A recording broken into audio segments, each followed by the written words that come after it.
Hello à toutes et à tous, bienvenue pour l'épisode 140 du podcast Divine Human.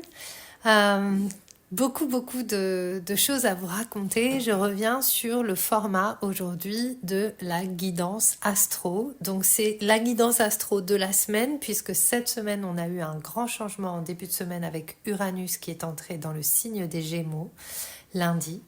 Et on a demain une pleine lune en Capricorne qui va donner le ton à une invitation à mettre un petit peu de structure dans ce qui pourrait apparaître comme étant le chaos, puisque bien cette année, je vous rappelle que nous avons eu déjà 4 changements majeurs, donc les planètes significatives de notre système ont changé de signe. Et donc forcément, nous, collectivement, on change aussi d'énergie et on sent en fait ce changement collectif. Et pour accompagner ce changement collectif, nous sommes invités à explorer ce qui se passe individuellement pour soutenir de manière collective ces changements. Déjà, pour rappel, si vous aviez raté tous les derniers épisodes, le majeur changement a eu lieu en novembre avec Pluton qui est entré en Verseau. Pluton, c'est la planète la plus lente. Elle va rester 20 ans en Verseau. Donc 20 ans, c'est un shift énergétique. C'est une nouvelle création de réalité. Et puis, depuis mars, on a Neptune qui est l'autre planète qui met beaucoup de temps à transiter, qui est entrée en Bélier, donc elle est passée du Poisson au Bélier, et on arrive à nouveau dans un shift énergétique qui va durer 14 ans. Elle a été suivie juste après par Saturne, qui est aussi entrée en Bélier. Saturne va rester moins longtemps en Bélier, néanmoins elle va quand même rester 2 ans dans ce signe. Et puis Jupiter, début juin, est entré en Cancer pour 1 an, avec cette emphase sur l'invitation à descendre à l'intérieur de soi et à prendre soin de nos tendres parties intérieures comme source d'abondance et d'expansion. Donc on a vraiment, c'est un petit peu notre rayon de soleil de l'année, on va dire. En tout cas, c'est vraiment l'espace où aller se réfugier alors qu'il y a une période de stabilisation qui va se faire avec toutes ces énergies qui bougent. L'espace de stabilisation va être d'oser descendre dans ses profondeurs et prendre soin de soi.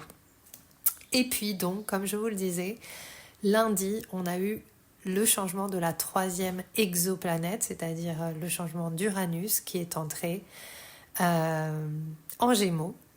Et Uranus en Gémeaux reste en Gémeaux jusqu'en novembre, puis va revenir en Taureau où il vient de passer 7 ans pour revenir en Gémeaux début de l'année prochaine et y rester pour 7 ans. Qu'est-ce que ça nous raconte tout ça ? Ça continue à nous raconter que 2025, c'est une année de pivot, c'est une année charnière. C'est une année où, en fait, vous pouvez avoir d'énormes réalisations, des prises de conscience, des envies de changer de direction, des choses qui arrivent à une fin et des nouvelles voies qui s'ouvrent. Évidemment, l'année charnière, le pivot n'est pas toujours instantané. Et ça, c'est important de le prendre en compte parce que pour pouvoir vivre les changements et accompagner les changements qui nous sont demandés, il est important de développer sa structure intérieure et de développer la confiance dans qui on est et la confiance surtout dans nos réactions. Et c'est là aussi que Jupiter en Cancer, pour moi, je trouve que le cosmos est quand même assez magique et merveilleux parce qu'on a tous les outils qui nous sont donnés. On a 1 an vraiment pour renforcer l'amour que nous avons pour nous donner la possibilité de mettre en œuvre ce que nous souhaitons vraiment. Je crois vraiment que dans ce moment de révolution collective, et si vous avez les yeux ouverts sur ce qui se passe autour de nous, il y a beaucoup de choses qui arrivent, il y a beaucoup de mécontentement, de frustration, et il y a beaucoup de mouvements de peuple, de movement of people. C'est pas movement of ja people comme dans le morceau de Bob Marley, mais c'est movement of people. Et pourquoi? Bien tout simplement parce que le Gémeaux, c'est un signe de l'humain. C'est un signe humain. Le Gémeaux est un signe qui représente deux personnes, deux êtres. Et c'est un signe autour de la relation, du collectif, de la communication. Comment est-ce qu'on rentre en relation les uns avec les autres? Est-ce qu'on continue à alimenter les mêmes modes de communication qu'on a toujours connus, c'est-à-dire la lutte, le combat, les guerres, ou est-ce qu'on prend l'opportunité avec cette révolution que nous propose Uranus? Est-ce qu'on décide de révolutionner notre rapport à l'autre? Et donc forcément, ça ne peut passer aussi que par révolutionner notre rapport à nous-mêmes. Donc l'autre peut nous permettre ça et nous, on peut permettre ça aussi à l'autre. Donc ça, c'est vraiment hyper intéressant et finalement, Uranus en Gémeaux vient nous proposer une nouvelle manière de vivre le Gémeaux. Une nouvelle manière de vivre notre humanité, notre communication, les mots qu'on va se dire, la manière dont on voit l'autre. Est-ce que dans la relation aux personnes qui sont proches de nous, que ce soit nos conjoints, nos enfants, nos clients, le monde lui-même, la vie elle-même, est-ce que dans ces relations, il y a suffisamment de liberté? Le Gémeaux, c'est un signe d'air et c'est un signe de liberté. Uranus, c'est une planète de révolution électrique et c'est aussi une planète de liberté. C'est la planète qui dit, mais en fait, on ne peut pas continuer à rester limité. On doit créer l'espace, on doit révolutionner, on doit exploser le cadre et le confort établi pour aller vraiment vers l'évolution. Et c'est ça aussi que les relations nous proposent, même si c'est inconfortable et même si c'est dur. Quand on est en relation avec quelqu'un, que ce soit un client, que ce soit notre business, que ce soit notre conjoint, la personne qu'on était quand on a rencontré cette personne, c'est plus la même personne qu'on est aujourd'hui et l'autre n'est plus non plus la même personne. Et parfois, et ça c'est vraiment des choses que je vois chez moi et que je vis, on a tendance à fixer finalement qui on est dans la relation ou qui l'autre est dans la relation, alors qu'en fait on n'est déjà plus les mêmes personnes. Donc cette relation qu'on a créée, en fait, elle doit évoluer. Elle n'a pas d'autre choix que d'évoluer pour créer, pour être créatif, pour que chacun puisse trouver sa liberté. Et ça va nous demander aussi de sacrifier notre ego parce que très souvent, en fait, et c'est là aussi où on est vraiment dans un espace où cet été peut vraiment permettre de changer la donne, on est dans un espace où la relation va réactiver les blessures de l'enfance. On le sait, vous le savez, mais du coup, qu'est-ce qu'on en fait ? Et comment on utilise la relation comme une opportunité d'évoluer et de retrouver sa liberté pour que l'autre puisse vivre la sienne.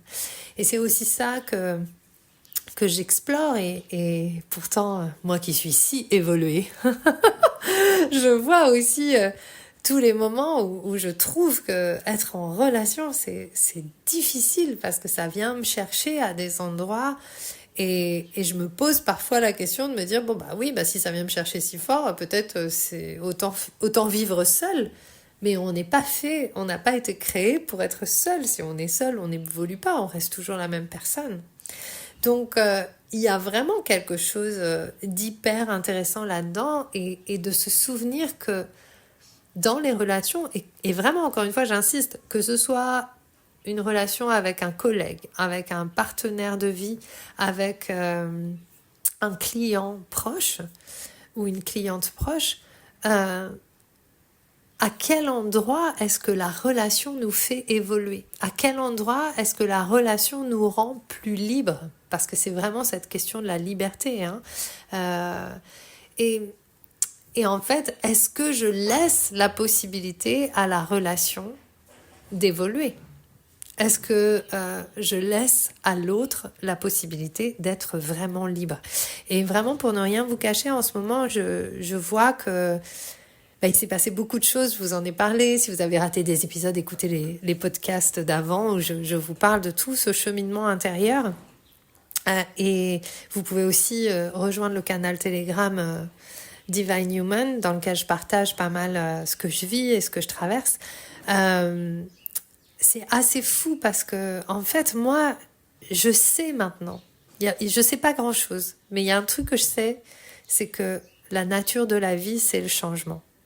Et en fait, tout change et mon business, il évolue à une rapidité d'exécution de folie. En fait, c'est comme si là, je suis vraiment dans cet espace où tout a été comme une sorte de spirale et là, j'arrive au cœur du pourquoi je suis là. Et en ce moment, je touche le cœur du pourquoi je suis là.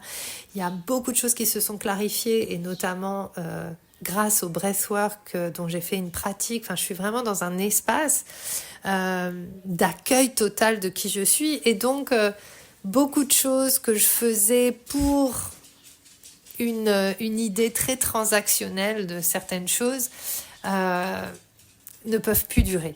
Et en fait, je vois que plus les choses se clarifient pour moi, plus certains espaces que j'ai créés ne fonctionnent pas en fait. Et évidemment, ça génère des peurs parce que je me dis « Oh mince, mais en fait, ça faisait des revenus récurrents, nana, tout ça ». Et en même temps, est-ce que je suis cette personne qui maintient des choses et qui finalement verrouille la liberté et donc éteint la liberté ? Ou est-ce que je suis cette personne qui sait que de toute façon, à partir du moment où elle est connectée à ce pourquoi elle est là, eh bien en fait, la vie va me soutenir et mes meilleures idées restent à venir toujours et encore. Et en fait, là, je suis en train de créer un projet extraordinaire et je sens en fait que cet été m'appelle à laisser partir beaucoup de choses. Et c'est aussi pour ça que cet été, j'ai créé des espaces de guérison parce que j'ai envie qu'ensemble, déjà pour moi, mais aussi pour vous si vous avez envie de rejoindre ces espaces, j'ai envie qu'on cultive la force et la puissance nécessaires pour mettre en place les actions nécessaires à notre liberté et à la contribution sacrée qu'on est venu amener dans le monde. Et vraiment, je pense que les actions de chacun et chacune d'entre nous vont permettre à ce pivot de cette année 2025 de se faire avec plus de douceur et on est là pour soutenir le changement et l'évolution du monde. En tout cas, moi, c'est en ça que je crois. Donc cet été, les espaces ouverts sont des espaces de guérison. Summer of Healing, c'est du breathwork, c'est extraordinaire. La semaine dernière, j'ai ouvert un espace offert qui s'appelle Butterfly Hearts. On est actuellement 80 personnes dans cet espace. Et finalement, j'ai proposé des pratiques de breathwork le matin. Magique espace. Et du coup, Summer of Healing va être de cet acabit. Et les personnes, évidemment, qui vont rejoindre Summer of Healing vont avoir accès à ces 2 replays qu'on a fait. Et puis, il y a l'espace de Spiritualized, alchimiser toute son expérience de vie et toutes ses dimensions pour devenir un pont arc-en-ciel entre terre et ciel et opérer depuis l'amour pour lequel on a été créé. Et donc vraiment ce que j'appelle le love purpose, pas en opposition mais un peu différent du soul purpose, c'est-à-dire que la vie m'a créé pour que j'aime d'une certaine manière, pour que j'accompagne l'amour dans le vivant d'une certaine manière et je dis oui. Et donc en fait c'est un été pour guérir, pour laisser partir, pour soigner tout ce qui en nous ne veut pas dire oui à la vie. Il est temps de dire oui à la vie pleinement, complètement, sans se retenir. Et donc pour ça, eh bien cette semaine, on a aussi cette full moon en Capricorne, donc cette pleine lune en Capricorne qui est là pour nous permettre de mettre un petit peu de structure. Le Capricorne, c'est le long terme. Et donc c'est aussi pour nous rappeler, je pense que tout ce qu'on met en place aujourd'hui, est-ce que c'est valide sur le long terme ? Beaucoup d'entre nous, moi la première, il y a beaucoup d'actions dans ma vie que j'ai mises en place, je n'avais pas la big picture, je n'avais pas de vision à long terme. Même si oui, quelque part, il y a toujours eu un engagement et finalement je me suis toujours dirigée vers la même direction. je ne veux plus aujourd'hui créer des actions qui partent dans tous les sens et qui ne servent pas mon but et ma vision à long terme. Mon legs, mon héritage pour le monde et ce qui me motive au plus haut point. Donc tout ce qui n'est pas au service de votre vision à long terme doit partir. Cette semaine, avec la pleine lune en Capricorne, tout ce qui ne structure pas finalement votre vie d'une manière qui vous permette d'aller loin doit partir. Tout ce qui concerne les finances, le matériel, le concret et qui vous empêche d'avancer vers le long terme doit partir. Donc c'est vraiment la semaine pour restructurer, pour regarder ses comptes bancaires, pour vraiment se poser les bonnes questions. Mais en fait, est-ce que tel truc, j'ai vraiment envie de le créer? Est-ce que tel truc, c'est pas le temps de le laisser partir? Enfin voilà, laisser partir ce qu'il y a à laisser partir, inviter ce qu'il y a à inviter. Et c'est pas parce que vous avez créé des choses dans le passé que vous devez vous les trimballer comme des vieilles casseroles. Je pense que aussi une pleine lune, c'est aussi un moment pour faire un reset. Et donc vraiment de se dire, ok, si cette pleine lune en Capricorne, elle emmène avec elle, comme au Texas, cette rivière qui est montée d'un seul coup et qui a emmené avec elle tout sur son passage, si cette pleine lune emmène avec elle tout ce qui est sur son passage et qui a besoin d'être balayé, qu'est-ce qui reste? Et comment ça, ce qui reste, ça devient ma structure? Et comment est-ce que je m'engage et j'engage mon énergie vers cette structure-là? C'est aussi, je pense, peut-être la révolution qui nous est proposée en Gémeaux pendant plusieurs années, c'est de cesser de se disperser pour un oui ou pour un non. Peut-être que la révolution du Gémeaux, qui est quand même un signe d'air qui est un petit peu à droite, un petit peu à gauche, qui part un peu dans tous les sens, peut-être que cette révolution qui nous est demandée, c'est de rassembler. Rassembler pour communiquer ce qu'on a envie de communiquer et cesser de partir à droite, à gauche pour finalement ne pas faire sens de toutes ces connaissances qui sont les nôtres et qu'on est là pour partager en fait. Donc c'est aussi une invitation au rassemblement cette semaine. Je regarde dans mes petites notes ce que je vous ai écrit. Donc les invitations par rapport à cette pleine lune en Capricorne, c'est de se poser la question, qu'est-ce qui a marché pour moi ces derniers temps? Qu'est-ce qui a marché? Qu'est-ce qui n'a pas marché? Et là, je parle vraiment de structure, de business, de vraiment le Capricorne, hein, c'est l'empire qu'on crée, hein, c'est l'empereur, c'est celui qui a beaucoup d'ambition, c'est aussi la carrière, le job, etc. En tout cas, le rôle dans le monde. Qu'est-ce qui marche, qu'est-ce qui marche pas? Et qu'est-ce qui m'a été montré et qui a été magnifié et qui ne peut plus durer? Donc ça, à voir. L'autre chose que vous pouvez vraiment vous poser comme question, c'est en quoi les sensations inconfortables que je ressens cette semaine ou les changements qui me mettent dans l'inconfort sont les signes de mon évolution. Donc comment est-ce que je peux changer de perspective sur mes inconforts? Comment, au lieu de me dire « Ah, ça va pas, je me sens pas bien », je peux me dire « En fait, tiens, là, il y a un inconfort, c'est le signe de mon évolution. » Ok? Donc, peut-être que cette semaine, vous allez avoir envie de faire des to-do list, ou en tout cas de poser à plat une bonne fois pour toutes vers quoi vous avez envie d'aller. C'est un bon moment pour faire un vision board ou c'est un bon moment pour faire des plans cette semaine avec cette pleine lune. Ouais, voilà. Donc déjà, ça, c'est pas mal. La dernière chose que je voulais vous dire, oui, c'est que avec tous ces changements planétaires cette année, il est important de comprendre, je pense, parce que quand on regarde dans le passé, la dernière fois qu'il y a eu tous ces changements planétaires un peu en même temps, on a assisté à un nouvel ordre mondial.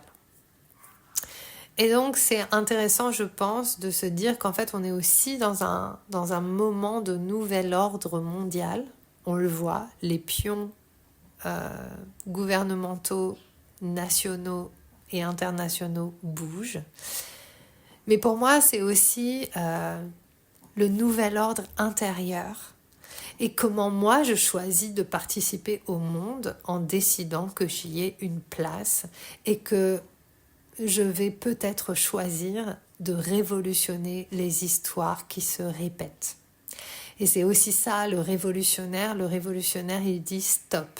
Il dit non, c'est bon, ça on connaît, on va faire autrement. Donc c'est aussi une invitation à faire la révolution de l'amour, mais pas la révolution de l'amour des années 70, parce que je pense qu'en termes d'expansion de conscience, en fait, ils nous ont permis aujourd'hui d'avoir beaucoup plus de conscience sur les choses.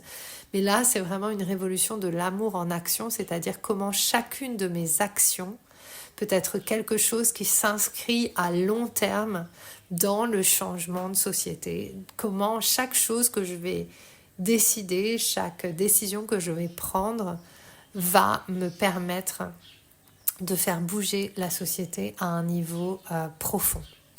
Parce que le Capricorne et la pleine lune en Capricorne, c'est aussi quelque chose de profond. Le Capricorne est un signe extrêmement profond. Big up à tous mes Capricornes. Donc, si vous avez du Capricorne dans votre thème, ça peut être intéressant de voir dans quelle maison se trouve votre signe du Capricorne. Ça va vous indiquer où va s'effectuer cette pleine lune pour vous et ça va vous donner des indications certainement pour les thématiques principales qui peuvent émerger cette semaine. Mais en tout cas, on a une dernière chose, c'est que Saturne va entrer en rétrograde en fin de semaine. Et donc, à nouveau, puisque c'est un peu l'effet ricochet de la pleine lune en Capricorne, Saturne régit le Capricorne. Donc vraiment, on va être invité cet été à aller à l'intérieur pour vraiment changer les structures intérieures qui se voient à l'extérieur. En gros, la réalité qu'on voit à l'extérieur ne peut être changée que de l'intérieur. Notre regard se change depuis dedans. Voilà ce que j'avais envie de vous partager par rapport à ça. Donc, 3 choses. Si vous voulez rejoindre Butterfly Hearts, c'est encore possible de rejoindre cet espace jusqu'à dimanche soir. Vous pouvez également rejoindre Summer of Healing, donc allez voir dans Butterfly Hearts parce que c'est un préquel de Summer of Healing. Summer of Healing, ça va durer jusqu'à fin août avec des transmissions quotidiennes, avec des pratiques, avec des breathwork, avec des choses extraordinaires qui vont être partagées. Je suis tellement en joie de vous offrir ces espaces. Vraiment, encore une fois, le breathwork, c'est la voie la plus directe vers la clarté. Donc si vous avez besoin de clarifier, de guérir, de prendre soin cet été, venez à mes côtés. Et puis il y a Spiritualize, donc le programme qui est un programme plus conséquent, avec plus de connaissances, qui travaille sur plus de profondeur et qui est aussi un corps de travail qui va servir pour le projet que je suis en train de créer pour la suite. Donc, il a un coût un peu plus élevé, mais lorsque vous décidez de vous inscrire à Spiritualize, eh bien, vous recevez en cadeau Summer of Healing. Donc, voilà, c'est un bon deal. Est-ce que j'ai d'autres choses à vous dire ?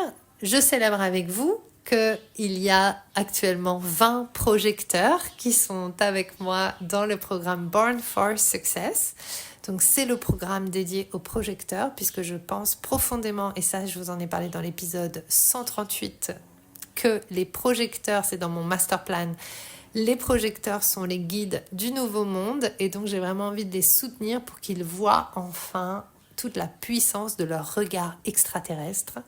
Moi-même étant projecteur, je sais ce que c'est que d'être considérée comme une extraterrestre. Donc voilà, j'ai envie de soutenir les personnes qui se sentent étrangères parce que leur human design est le type énergétique projecteur. Donc le programme est ouvert, le pre-work commencera le 15 juillet et on commence le programme le 25 juillet. Mais vous aurez déjà pas mal de choses à explorer en pre-game. C'est pour vraiment poser les bases de tout ce qu'on va explorer ensemble. Et ça, vous pouvez rejoindre aussi, ça s'appelle Born for Success, puisque le type projecteur est le seul type énergétique dont le signe d'alignement est la sensation de succès. Donc en fait, on est vraiment né pour ressentir le succès, et donc tout le game de ce qu'on va partager au monde, ça va être de savoir à quel moment on ressent cette sensation de succès et de construire depuis cette sensation-là, depuis cette mémoire-là. J'aurais plein d'autres choses à vous raconter, mais c'est déjà pas mal. Si vous voulez en savoir plus, venez dans Butterfly Hearts. Et puis voilà, je vous souhaite plein de belles choses et je vous dis à la semaine prochaine pour un nouvel épisode du podcast Divine Human.